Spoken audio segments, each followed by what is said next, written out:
Hi friend, welcome to my channel online current affair. मैं हूं मोहित कल्याणी। तो देखते हैं आज का भाग। अगर आपने मेरा चैनल अभी तक सब्सक्राइब नहीं किया है तो प्लीज़ सब्सक्राइब भी कर लीजिएगा और शेयर भी कर दीजिएगा। तो ज़्यादा देरी ना करते हुए चलिए शुरू करते हैं। तो ये आज का पहला क्वेश्चन है, हाल ही में वैज्ञानिक एवं कार्यकर्ताओं के एक समूह ने भारतीय खाद्य सुरक्षा और मानक प्राधिकरण फैसाई को स्वास्थ्य तथा आजीविका पर किस फोर्टिफिकेशन के प्रतिकूल प्रभावों के संबंध में चेतावनी दी है। तो पहला ऑप्शन है चावल फोर्टिफिकेशन, दूसरा ऑप्शन है गेहूं फोर्टिफिकेशन, तीसरा ऑप्शन है तेल फोर्टिफिकेशन, चौथा ऑप्शन है फूड फोर्टिफिकेशन। तो इसका राइट ऑप्शन है ऑप्शन डी, फूड फोर्टिफिकेशन को प्रभावों के संबंध में चेतावनी दी है। और इसका प्रमुख बिंदु क्या है, यह चेतावनी चावल एवं खाद्य तेलों को विटामिन और खनिजों के साथ अनिवार्य रूप से फोर्टिफाइड करने की केंद्र की योजना में एक बाधा का कार्य करेगी। क्या केंद्र की योजना में एक बाधा का कार्य करेगी। तो आइए चलते हैं हम नेक्स्ट क्वेश्चन की तरफ। तो नेक्स्ट क्वेश्चन है, हाल ही में पहली बार भारत में किस सीमा पुलिस बल ने महिलाओं अधिकारी को कॉम्बैट भूमिकाओं में कमीशन किया गया है। इसमें 2 महिला अधिकारी सहायक कमांडेंट के रूप में शामिल की गई हैं। तो पहला ऑप्शन है सशस्त्र सीमा बल, दूसरा ऑप्शन है बॉर्डर सिक्योरिटी फोर्स, तीसरा ऑप्शन है भारत तिब्बत सीमा फोर्स, चौथा ऑप्शन है केंद्रीय सशस्त्र पुलिस बल। तो इसका राइट ऑप्शन है ऑप्शन सी, भारत तिब्बत सीमा पुलिस। इसमें सहायक कमांडेंट के रूप में शामिल किया गया है। और आईटीबीपी की स्थापना कब हुई थी? 24 अक्टूबर 1962 को आईटीबीपी की स्थापना हुई थी। तो आइए चलते हैं हम नेक्स्ट क्वेश्चन की तरफ। तो ये नेक्स्ट क्वेश्चन है, हाल ही में किस राज्य सरकार ने सूजल या ड्रिंक फ्रॉम टैप मिशन का उद्घाटन किया है। किसका? ड्रिंक फ्रॉम टैप का। तो पहला ऑप्शन है राजस्थान, दूसरा ऑप्शन है मध्य प्रदेश, तीसरा ऑप्शन है उड़ीसा, चौथा ऑप्शन है पश्चिम बंगाल। तो किसने किया है? Option C is right, Orissa ने किया है सूजल या ड्रिंक फ्रॉम टैप। और इसका प्रमुख बिंदु क्या है? उड़ीसा राज्य का पूरी शहर देश में ड्रिंक फ्रॉम टैप सुविधा प्रदान करने वाला पहला शहर बन गया है। और इसके साथ ही पूरी देश का पहला ऐसा शहर बन गया है जिसके पास 24 घंटे गुणवत्तापूर्ण जल उपलब्ध कराने की क्षमता है। क्या? गुणवत्ता जल उपलब्ध कराने की क्षमता है। तो आइए चलते हैं नेक्स्ट क्वेश्चन की तरफ। नेक्स्ट क्वेश्चन है, हाल ही में यूनेस्को ने गुजरात स्थित हड़प्पा युगीन शहर के पुरातात्विक स्थल धोलावीरा को भारत के कौन से विश्व धरोहर स्थल के रूप में घोषित किया है। तो पहला ऑप्शन है 20वें, दूसरा ऑप्शन है 30वें, तीसरा ऑप्शन है 40वें, चौथा ऑप्शन है 50वें। तो इसका राइट ऑप्शन है 40वें धरोहर स्थल के रूप में घोषित किया है। और इसका प्रमुख बिंदु क्या है? इस सफल नामांकन के साथ भारत अब विश्व धरोहर स्थल शिलालेखों के लिए सुपर 40 क्लब में प्रवेश कर गया है। कौन से क्लब में? सुपर 40 क्लब में प्रवेश कर गया है भारत अब। तो आइए चलते हैं हम नेक्स्ट क्वेश्चन की तरफ। तो नेक्स्ट क्वेश्चन है, हाल ही में किस राज्य में अवस्थित रुद्रेश्वर मंदिर, जिसे रमप्पा मंदिर के रूप में भी जाना जाता है, उसे यूनेस्को की विश्व धरोहर स्थल की सूची में शामिल किया गया है। तो पहला ऑप्शन है तमिलनाडु, दूसरा ऑप्शन है केरल, तीसरा ऑप्शन है तेलंगाना, चौथा ऑप्शन है आंध्र प्रदेश। तो कहाँ पर है ये? तेलंगाना में है रुद्रेश्वर मंदिर। और तेलंगाना में किस जिले में है? मुलुगु जिले में है। कहाँ पर? मुलुगु जिले में। और रुद्रेश्वर मंदिर का निर्माण 13वीं शताब्दी में काकतीय साम्राज्य के शासनकाल में काकतीय राजा गणपति देव के एक सेनापति रेचेरला रुद्रा द्वारा कराया गया था। यहाँ के स्थापित देवता रामालिंगेश्वर स्वामी है। रामालिंगेश्वर स्वामी है। कौन है? रामालिंगेश्वर स्वामी स्थापित देवता है। तो आइए चलते हैं नेक्स्ट क्वेश्चन की तरफ। तो ये नेक्स्ट क्वेश्चन है, हाल ही में भारत और किस देश के बीच आपदा प्रबंधन के क्षेत्र में सहयोग को मजबूत करने को लेकर एमओयू समझौते पर हस्ताक्षर किए गए हैं। तो पहला देश है श्रीलंका के साथ, दूसरा ऑप्शन है भूटान के साथ, तीसरा ऑप्शन है नेपाल के साथ, चौथा ऑप्शन है बांग्लादेश के साथ।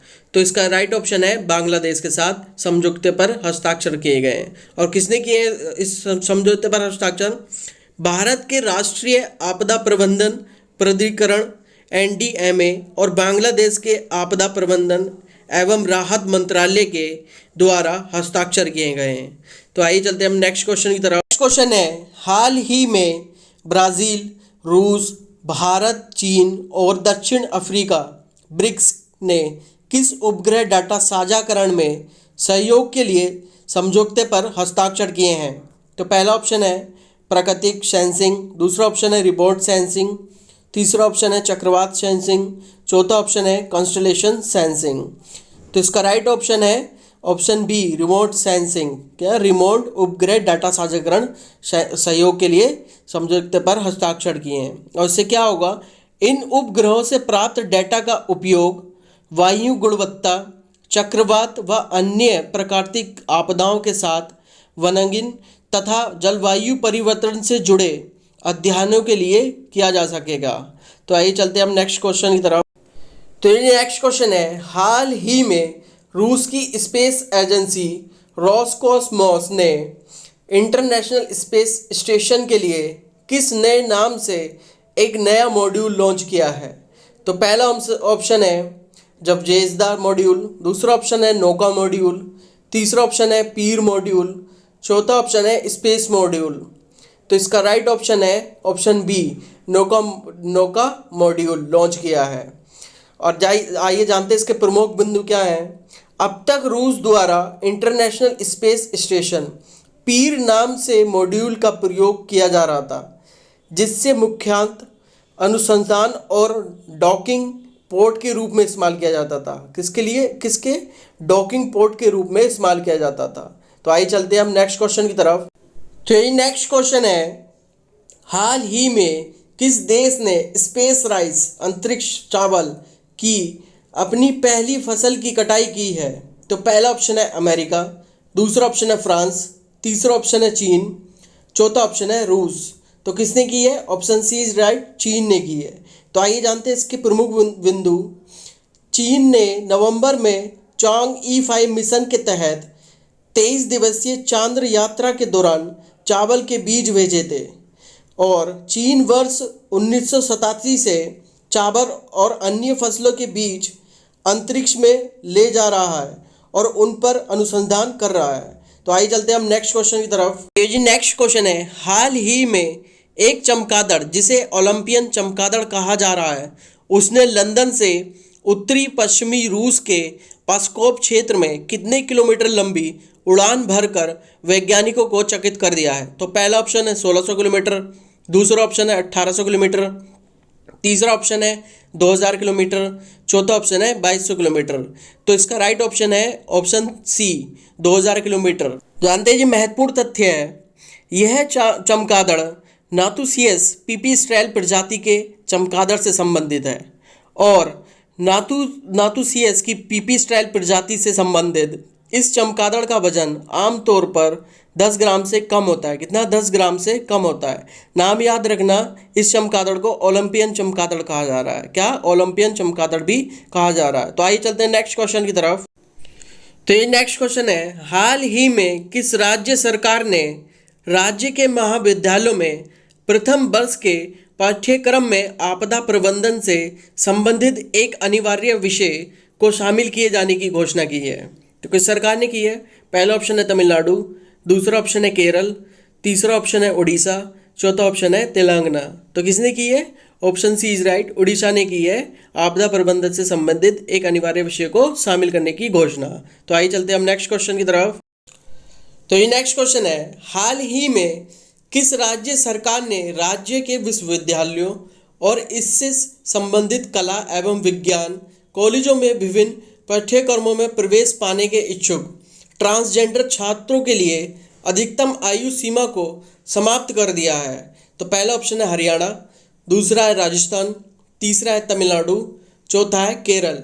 तो किसने समाप्त किया है? Option D is right, Kerala ने ट्रांसजेंडर छात्रों के लिए आयु सीमा को समाप्त किया है। आइए देखते हैं महत्वपूर्ण तथ्य है, केरल देश का पहला राज्य था जिसने वर्ष 2015 में ट्रांसजेंडर नीति की घोषणा की थी? क्या की थी? ट्रांसजेंडर नीति की घोषणा की थी। देश का पहला राज्य केरल था। आइए चलते नेक्स्ट क्वेश्चन की तरफ। तो ये नेक्स्ट क्वेश्चन है, हाल ही में केंद्र अल्पसंख्यक मामलों के मंत्री द्वारा संसद में दिए गए जवाब के अनुसार गरीब नवाज रोजगार योजना के तहत देश भर में कितने प्रशिक्षण केंद्र खोले गए हैं? तो पहला ऑप्शन है 370, दूसरा ऑप्शन है 371, तीसरा ऑप्शन है 372, चौथा ऑप्शन है 373। तो इसका राइट ऑप्शन है ऑप्शन बी, 371 प्रशिक्षण केंद्र खोले गए हैं। आइए जानते हैं महत्वपूर्ण तथ्य है। अल्पसंख्यक मामलों के मंत्रालय द्वारा वर्ष 2017 में इस योजना को शुरू किया गया था। कब शुरू किया गया था? 2017 को इस योजना को शुरू किया गया था। तो आइए चलते हम नेक्स्ट क्वेश्चन की तरफ। तो ये नेक्स्ट क्वेश्चन है, हाल ही में राष्ट्रपति ने किस राज्य की विधानसभा के 100वें वर्ष के स्मरणोत्सव को संबोधित किया है?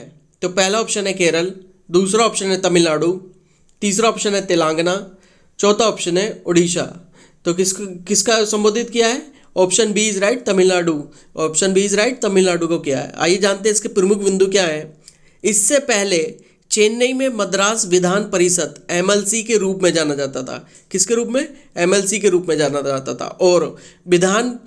और मद्रास विधान परिषद की स्थापना वर्ष 1921 में भारत सरकार अधिनियम 1919 के तहत की गई थी। किसके तहत? 1919 के तहत की गई थी। आइए चलते हैं नेक्स्ट क्वेश्चन की तरफ। तो ये नेक्स्ट क्वेश्चन है, 8 अगस्त 2021 को भारत छोड़ो आंदोलन के कितने वर्ष पूरे किए, जिसे अगस्त क्रांति भी कहा जाता है? तो पहला ऑप्शन है 77 ईयर्स, दूसरा ऑप्शन है 78 ईयर्स, तीसरा ऑप्शन है 79 ईयर्स, चौथा ऑप्शन है 80 ईयर्स। तो कितने वर्ष पूरे किए गए? 79 ईयर्स पूरे किए गए 8 अगस्त 2021 को भारत छोड़ो आंदोलन। तो ये आज की वीडियो को करते हैं जी यहीं समाप्त। अगर मेरा कंटेंट अच्छा लगा हो तो please like and subscribe my channel. तब तक के लिए अपनों मेरे ये खुश रहिए। मिलते हैं नेक्स्ट भाग में।